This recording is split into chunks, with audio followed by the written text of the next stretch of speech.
everybody. I'm Michelle Furr, and I'm just going to go over quite a bit of EBD Medicaid with you today. Our agenda today is we'll go over the purpose, and we'll have an overview of Medicaid. We'll have non-financial and financial rules and some sub-programs of Medicaid. Of course, we'll also have, I think I've got 3 poll questions, so we'll pause at those, and I can take I'll try to pause to take questions if there are any as well. Okay, today's purpose is to provide navigators, certified application counselors, partners, agents, and brokers with an overview of the eligibility rules for EBD Medicaid programs.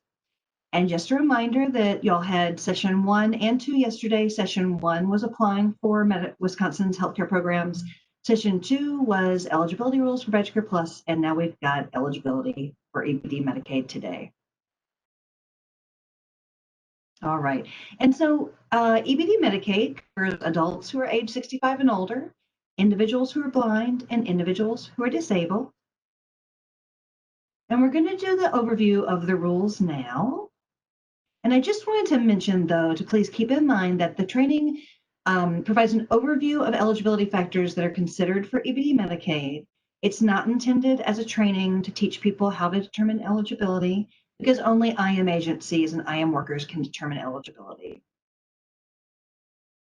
Also, more information on specific programs and policies can be found in the Medicaid Eligibility Handbook, the MEH is what we call it, and I've got a link on the slide there. And then the policies described in the training are subject to change. I know that y'all know that, but updates are available through the link we have. We have 2 links on the slide there. And I think they're both, there's a Forward Health link, and then there's a DHS Wisconsin alerts link. All right, let's get into full benefit EBD Medicaid. First, we have supplemental security income. Most of us know that as SSI, Medicaid, and it's for people who are getting federal SSI payments. And if you are getting federal SSI payments, the Medicaid comes along with that, which is great. Then, to be a little confusing, we have SSI-related Medicaid. So first we have SSI Medicaid. That's for members or SSI members who are receiving payments. This is SSI-related Medicaid. It refers just to the rules that we use to determine eligibility for this type of Medicaid. So this is the basic EBD Medicaid program for people who are age 65 and older, blind or disabled, but who are not getting SSI. Might be getting SSDI, might be not getting any kind of payment like that, but age 65 and older, blind, disabled. And then Medicaid Deductible, which is a part of SSI-related Medicaid, allows people who are above the income limit for SSI-related Medicaid to become eligible after they've met a deductible. We're going to talk about that. Deductibles I find to be a little bit challenging to understand. It took me a little while to understand them, so we'll try to go over those a little bit more. Special Status Medicaid is a form of SSI-related Medicaid, and it is for people who once received SSI but no longer receive it. And there's a special disregard, an income disregard. And when the system takes that income disregard into account, they still meet the criteria for our SSI-related Medicaid. So once received SSI, don't receive it anymore, but because they are former recipients of SSI Medicaid, there's an income disregard for them. We have long-term care Medicaid, and we break that into 2 groups. The first one's institutional Medicaid, and that's for elderly, blind, or disabled people who are living in a nursing home, a hospital, or another institution. And interestingly, or to me, interestingly, there are specific definitions about institutions. So nursing home, hospital definitely qualify, but some places that you might think are an institution might not. So it's always important to check on that. Not everyone who's not living in their actual home would necessarily be in institutional Medicaid.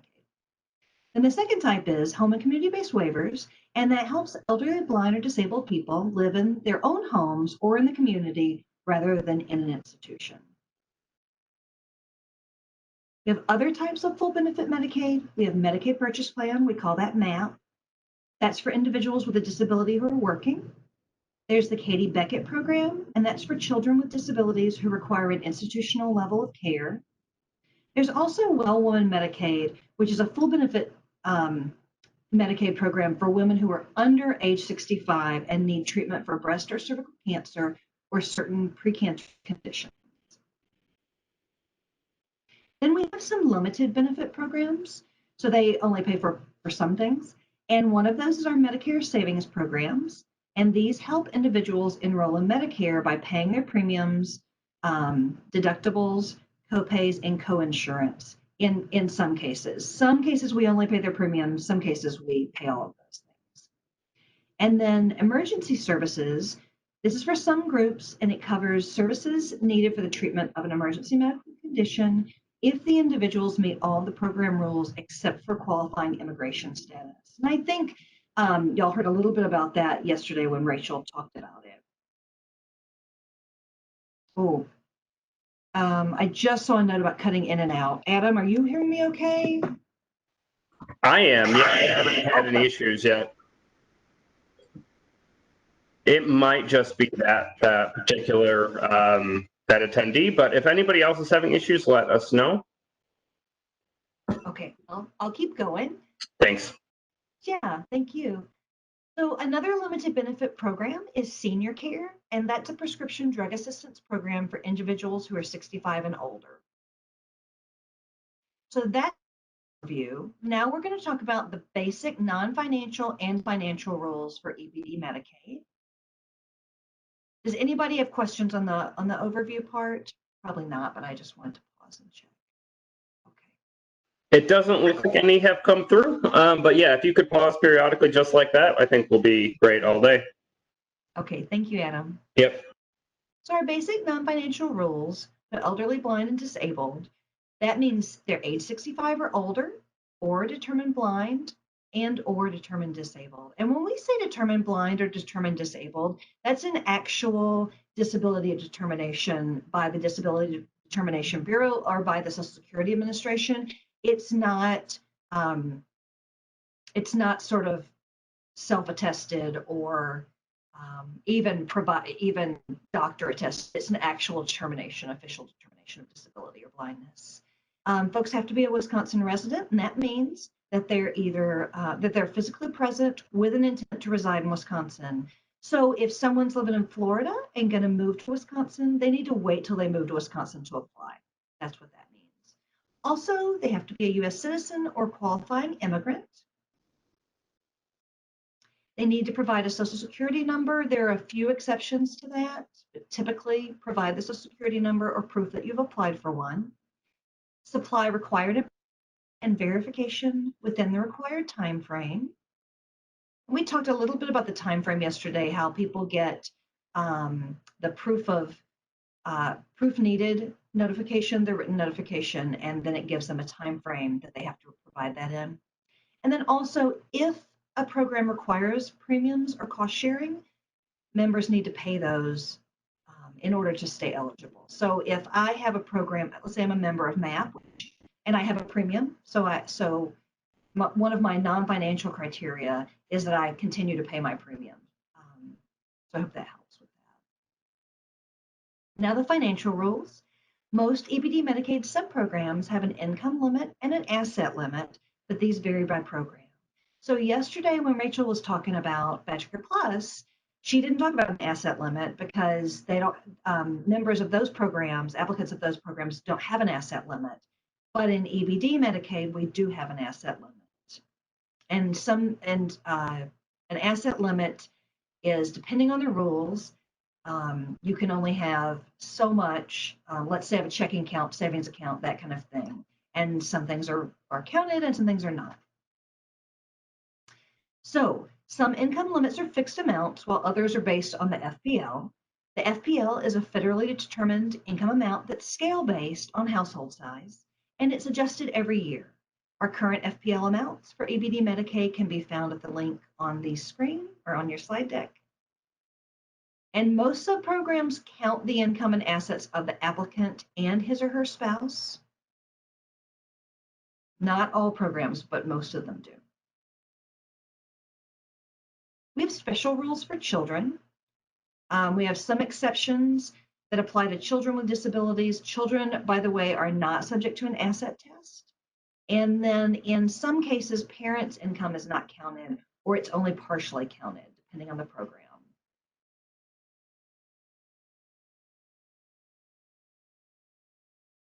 Okay. What income is counted? Excuse me.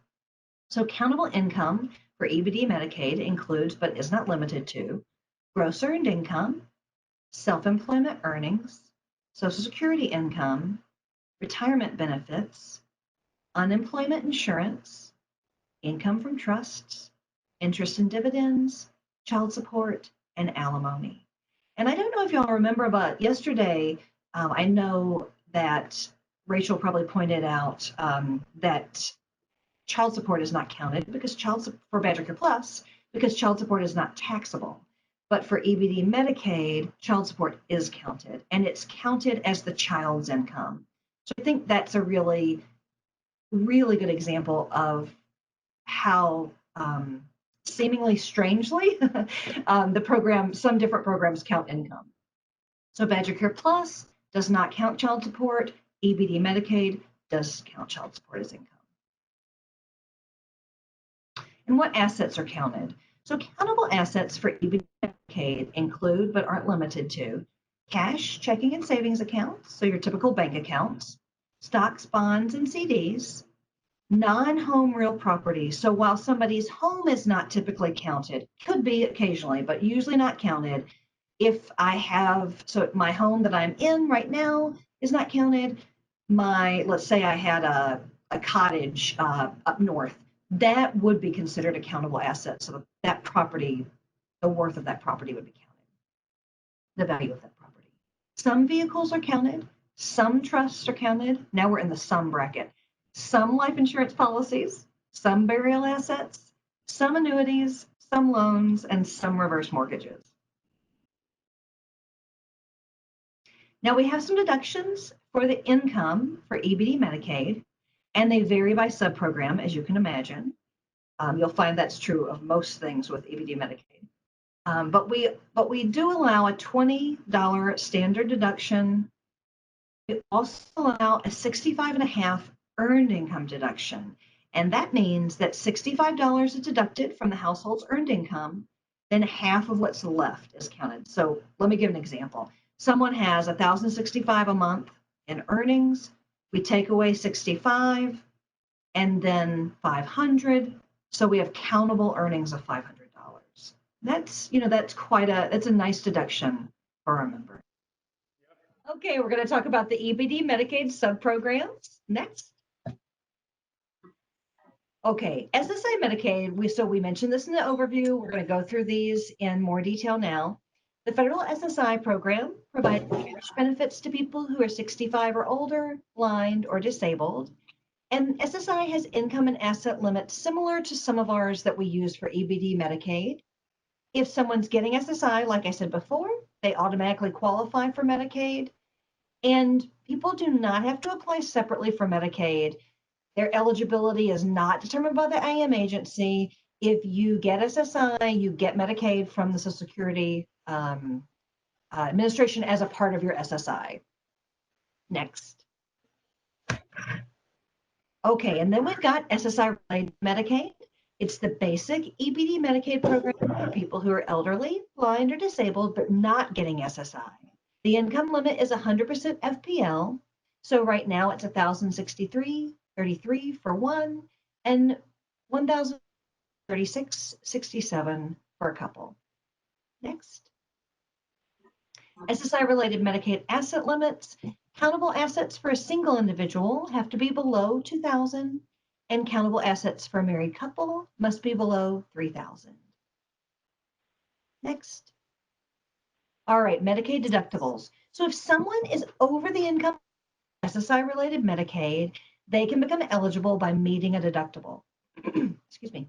Deductibles are calculated for a 6-month period by comparing the total countable monthly income to 100% FPL and multiplying the difference by 6. And that's just to prove that 100% FPL for one and for a couple below that. Next. There's several ways to meet a deductible. Someone could meet it with unpaid and recently paid medical bills. Proof is required of those. After the deductible is met, Medicaid pays for covered services until the end of that 6-month period. And someone could also choose to prepay the deductible in order to obtain coverage. Next. So we've got an example here. Bobby is a single 68-year-old with total accountable income of $1,500 a month. She applies in July and is over the income limit for SSI-related Medicaid. So the IM agency calculates the deductible for July to December. And they do that by saying $1,500, which is her monthly countable income, minus $1,063.33, which is 100% FPL for a month for a single person. And that comes out to $436.67. So we take that amount, we multiply that by 6 months, and her total deductible is $2,620. Next.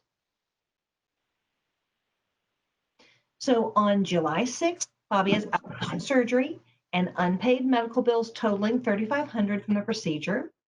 She submits these bills as proof to meet her deductible. And by meeting the deductible, she becomes eligible for Medicaid from July 6th until the end of December. She's responsible for the portion of the bill that's used to meet the deductible, but Medicaid will cover the rest. Next. And then we've got poll question number 2.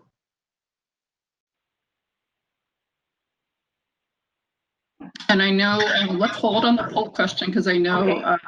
Mike was saying that he is still having trouble posting the poll question. If you want, you can verbally read it. We won't have the ability for people to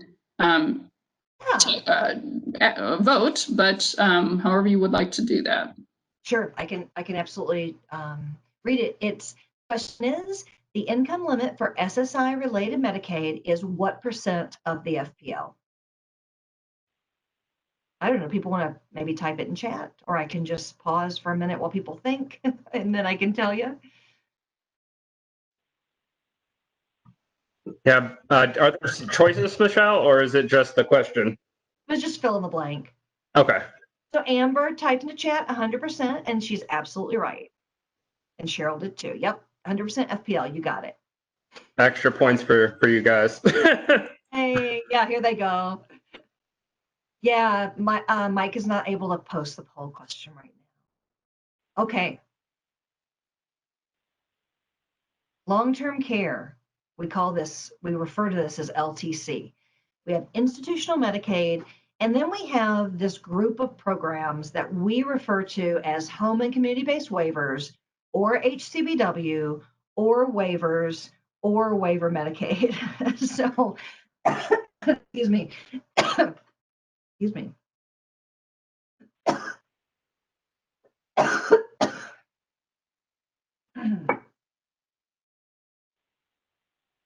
Gosh, sorry about that. Apparently I laughed the wrong way. And that includes family care partnership, and then what everybody knows is IRIS, but IRIS actually stands for Include, Respect, I Self-Direct. But when the program is asked, they consider the name of the program IRIS. And then Program of All-Inclusive Care for the Elderly, that's called PACE, and that's in only Milwaukee and Waukesha counties. And then also the Children's Long-Term Support Waiver Program, which we refer to as CLTS. Next. Okay, and I just want to pause for a second. So I know that our first poll question was true or false, Medicaid has special rules for children, and the answer was true. All right, back to my slides. Institutional Medicaid is for elderly, blind, or disabled people who are living in a nursing home, hospital, or other medical institution. They have to have resided in the medical institution for 30 or more consecutive days, or they are likely to reside in the medical institution for 30 or more consecutive days as attested by the medical institution. So if you have someone who is in the institution and having surgery and the doctor knows that they will be there for more than 30 days, that will also qualify them. They don't have to wait the 30 days before having institutional Medicaid. Next.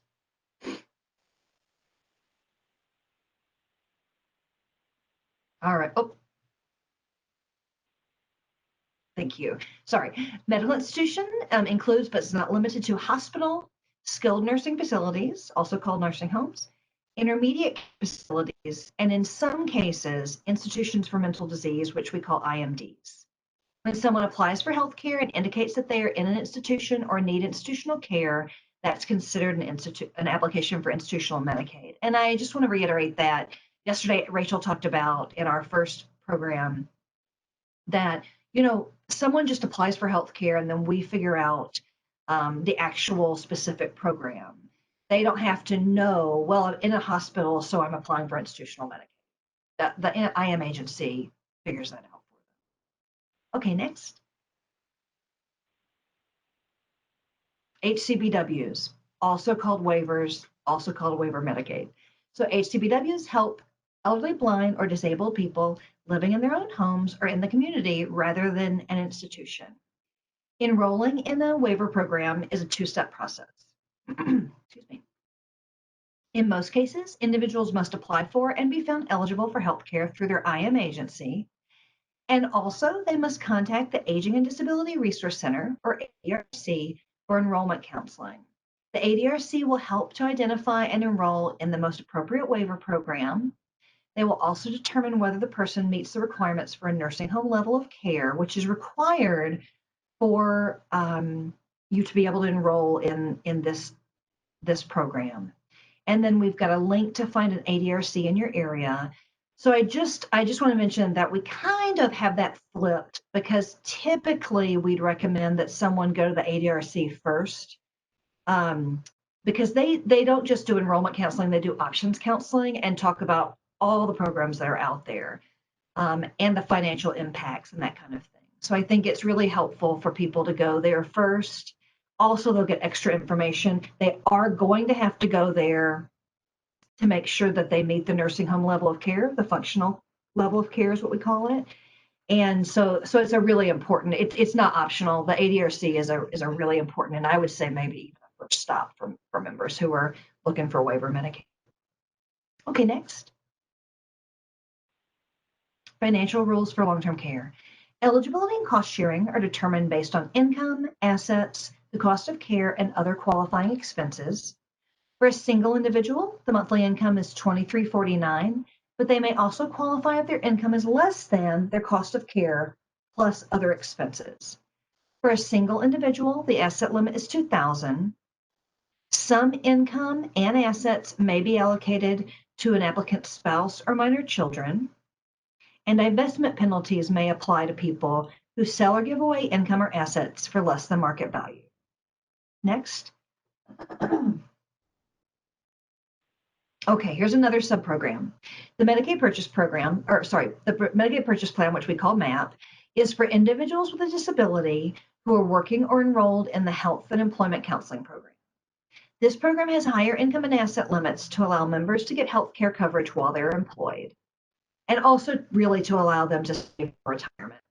Thanks, Adam. Next. Financial rules for MAP. Now, MAP has experienced a big change in rules recently. And so we're going to give you some rules stayed the same, some rules changed. One that stayed the same was the income limit for MAP is 250% of the FPL, the federal poverty level, based on a household that includes the member's spouse, and the member's minor dependent children, except for stepchildren. And so you can see that chart, and it just shows you examples of household of 1 through 4 numbers of people that are counted in the household, and then the income limit for that month. Excuse me. Next. Okay, financial rules. Continued for MAP. Premiums are charged if the applicant's own income exceeds 100% of the FPL for a group of 1. That's currently $1063.33. The asset limit for MAP is $15,000, but only the member's assets are counted. So when we get to looking at assets, we don't look at if the member has a spouse, we don't look at the spouse's assets. Next. Oh, sorry. Real quick, just a couple of questions. Yeah, one was easy. What is FPL? Just a review from yesterday. That is the federal poverty level as determined and reintroduced by the federal government, updated every February or so. It's kind of the baseline income level for determining eligibility for programs, and then the different programs use various percentages of that, 100, 250, 300, et cetera. And then the other question I got, Michelle, is kind of what is the Medicaid waiver? If you just, I think, want to recap quickly the idea of waiver programs, I think that's probably the best way to answer that. Okay. Yeah. So we have all these rules for Medicaid, and the waiver program is a situation where we apply to the federal government for a waiver of some of those rules. And what it boils down to for Wisconsin for long-term care waivers is that we are trying to keep people in their home when we can, but they require special, I guess, health. They can require any number of things, home health care, different things that maybe Medicaid wouldn't normally pay for, but it will pay for through these waivers. And there's a special income limit, and you have to meet the non-financial rules of Medicaid, and you also have to meet a level of care, and they do a functional screening at the ADRCs for that, and then would let a person know if they met that functional level of care. Adam, do you think that? I think so. Yeah, that was a nice recap. Okay, next. Medicare savings programs.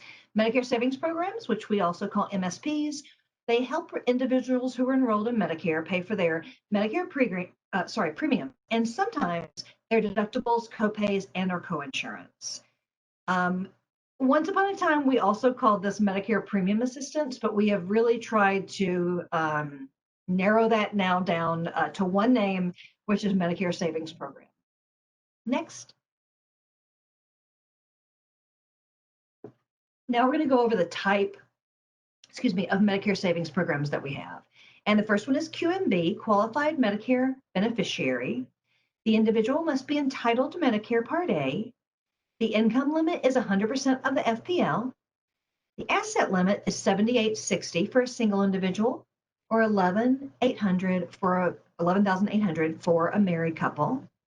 And Medicaid for QMB member pays for Medicare Part A and B premiums, and Medicare deductibles, and copays, and coinsurance. Next, thank you. Some Medicaid members are automatically eligible for QB, and these include members who are eligible to receive SSI, some Medicaid members who once received SSI but no longer do. That includes mainly our 503 assistance group and our disabled adult child assistance groups called DACs. Next. The next form of MSP is, we refer to it as SLMB. It's Specified Low-Income Medicare Beneficiary. The individual must be getting Medicare Part A. The income limit is 120% of the FPL.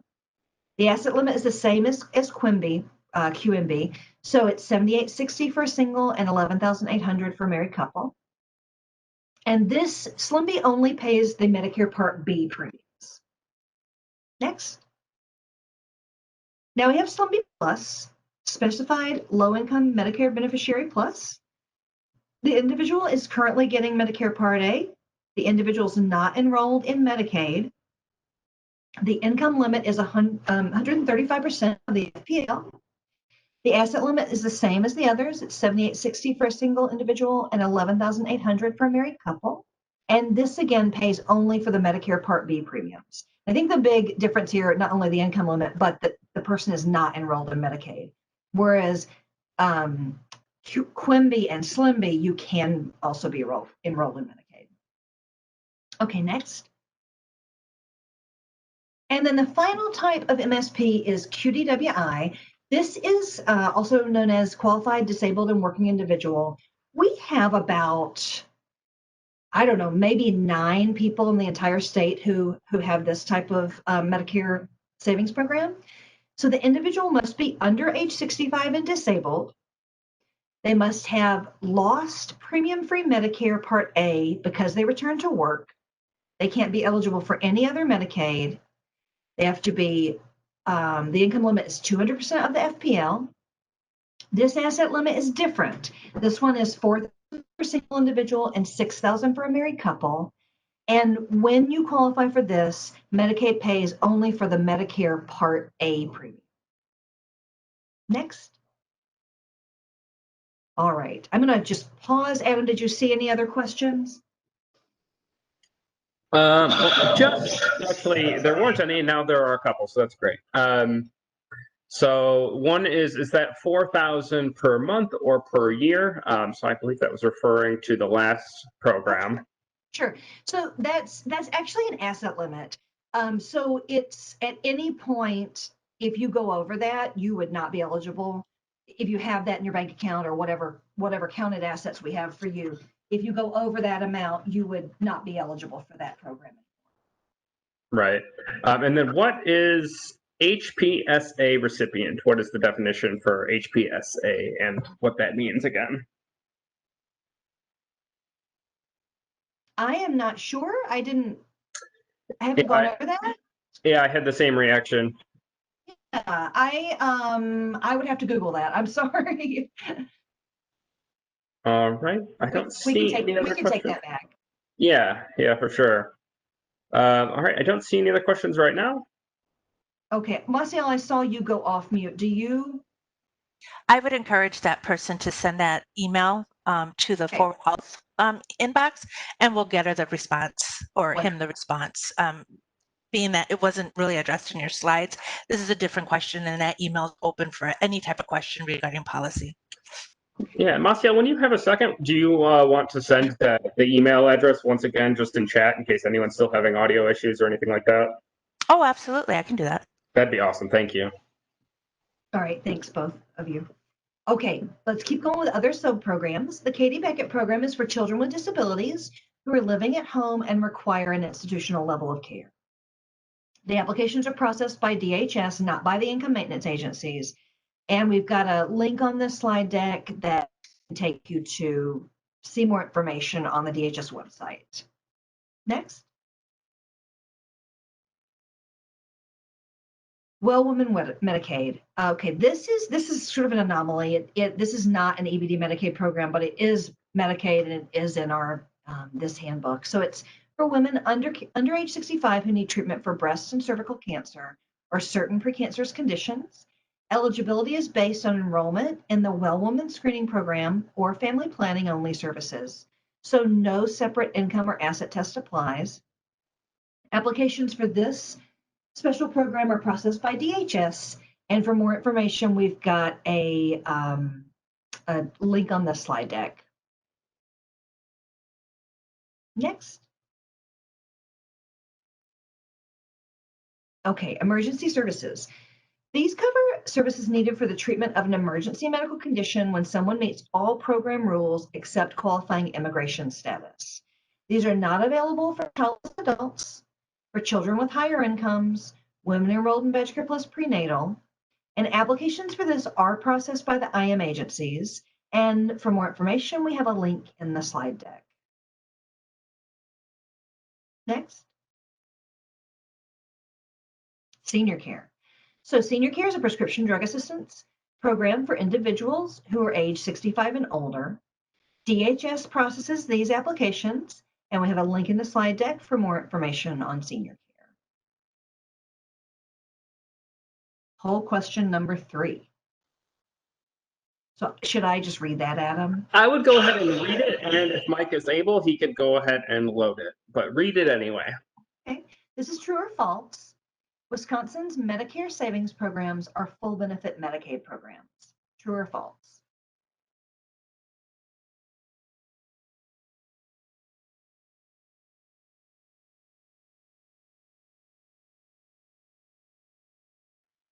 And it looks like we are getting some people answering to the panelists, which is great for those people brave and paying attention, which is awesome.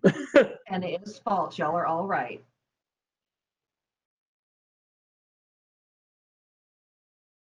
Okay. All right. So I want to mention the COVID temporary rules. And I think we talked yesterday that there will be more information on these COVID-19 temporary rules on the, I think it was the October 5th and October 5th presentation. But the temporary changes that have been made to Medicaid policy during the federal public health emergency include maintenance of eligibility for existing members, postponement of renewals, changes to verification requirements, suspension of premiums, suspension of the work requirement for MAP, and addition of EBD Medicaid adult population to presumptive eligibility. Next, oops, great, additional resources. All right, so we have the income maintenance agencies, IM agencies, they determine eligibility for Badger Plus and Medicaid, and we have a link to find your local agency in the slide deck. Next. Member services is a great resource. They answer general member questions and have information about covered services. They can also help people find a local IM agency, and their number is 800-362-3002. Next. We also have a lot of member fact sheets that can be found at the link in your slide deck. And then we have information, and this says for partners in Southeast Wisconsin, but I believe Marcial said that it has more information than just Southeast Wisconsin at the link to publication 01725 in your slide deck. Next.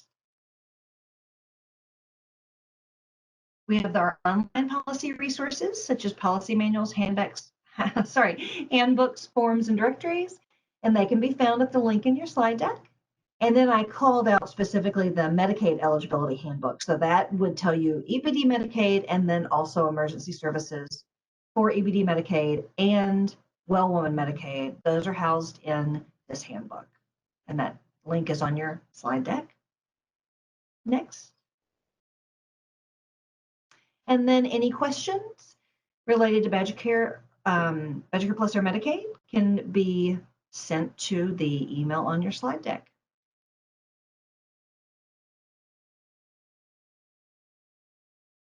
And that's all I have.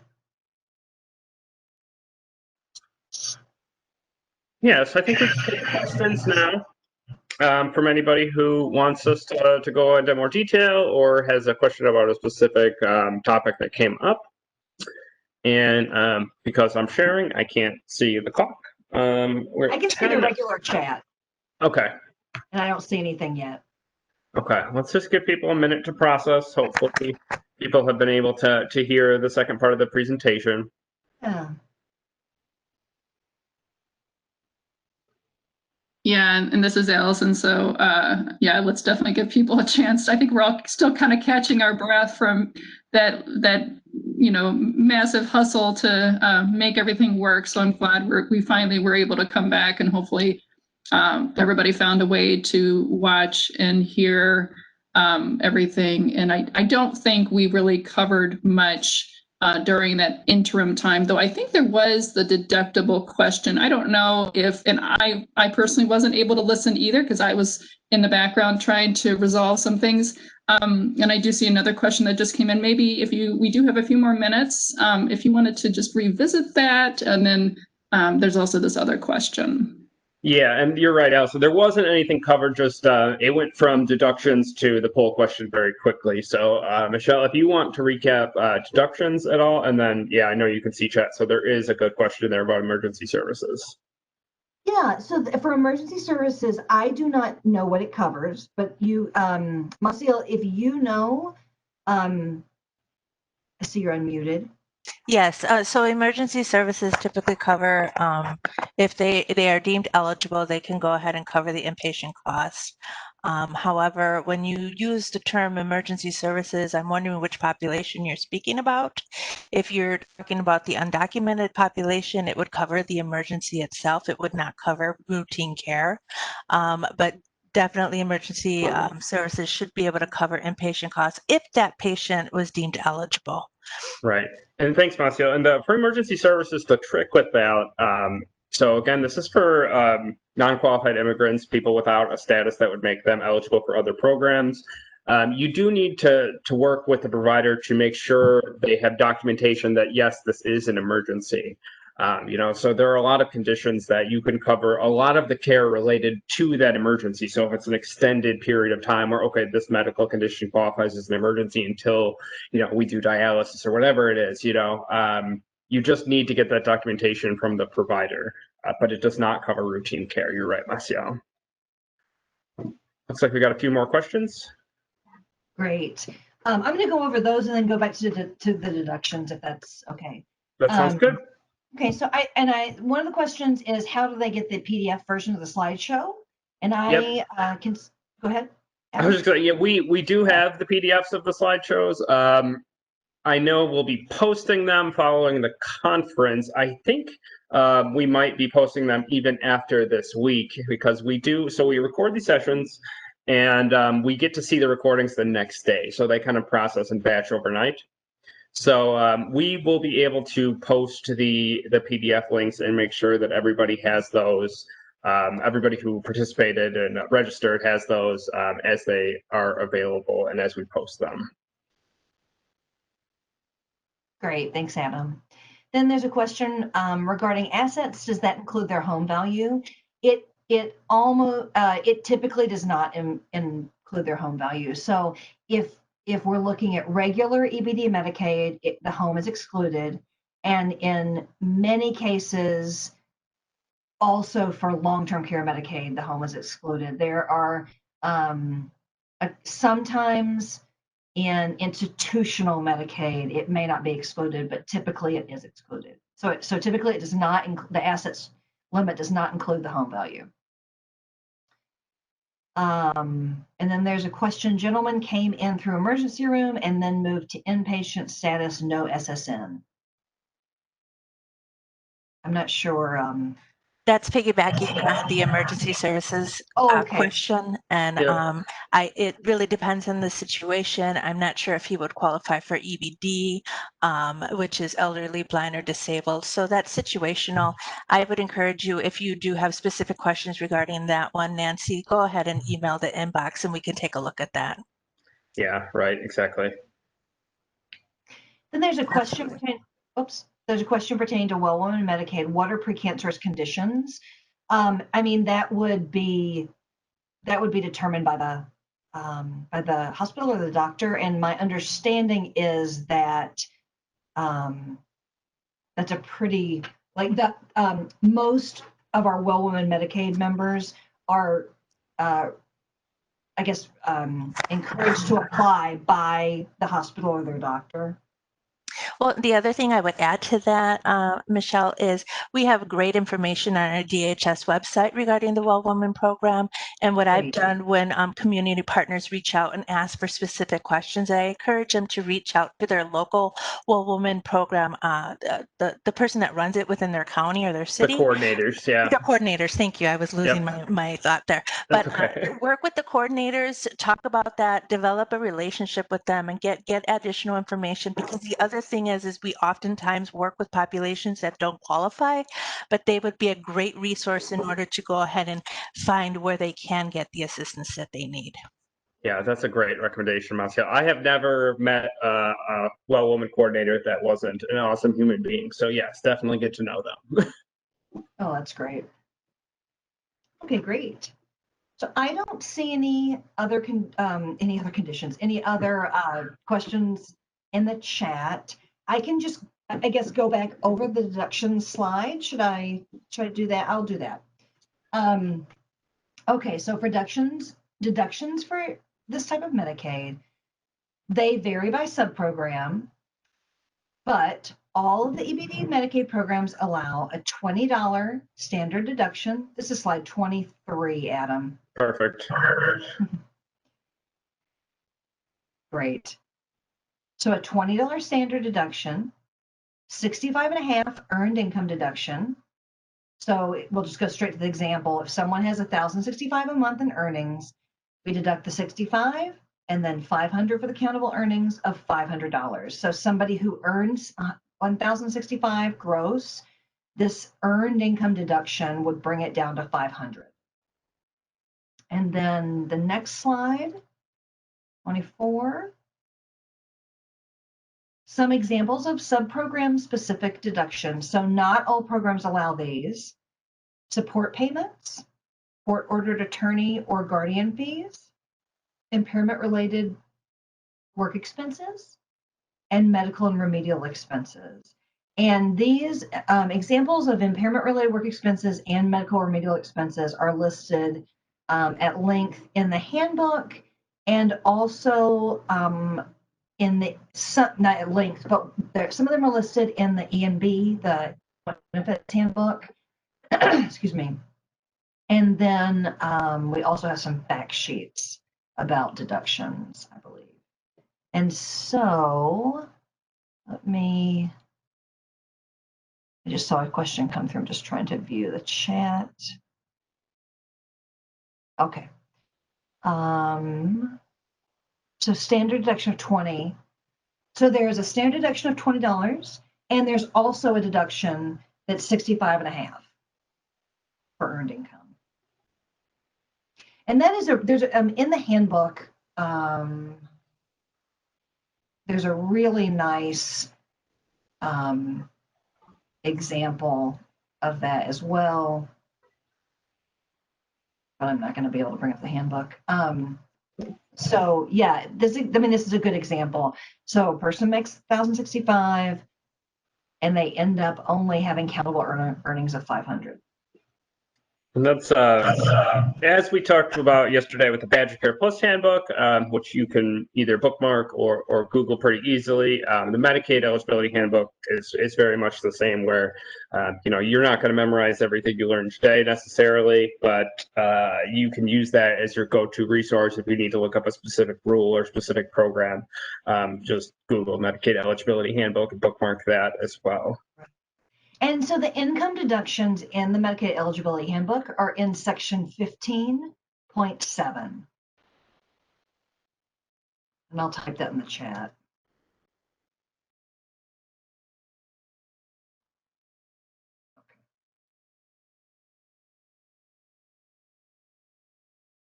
And I think as you're doing that, so this is Allison again, I think we'll need to have that close out today's session, and because I know that we want to give people a short break before we move on to our next session, which will be presented by OCI.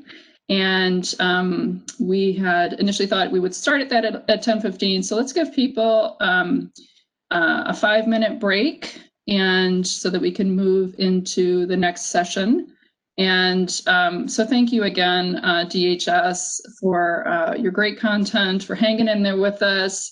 This was all fabulous. I got a lot out of it.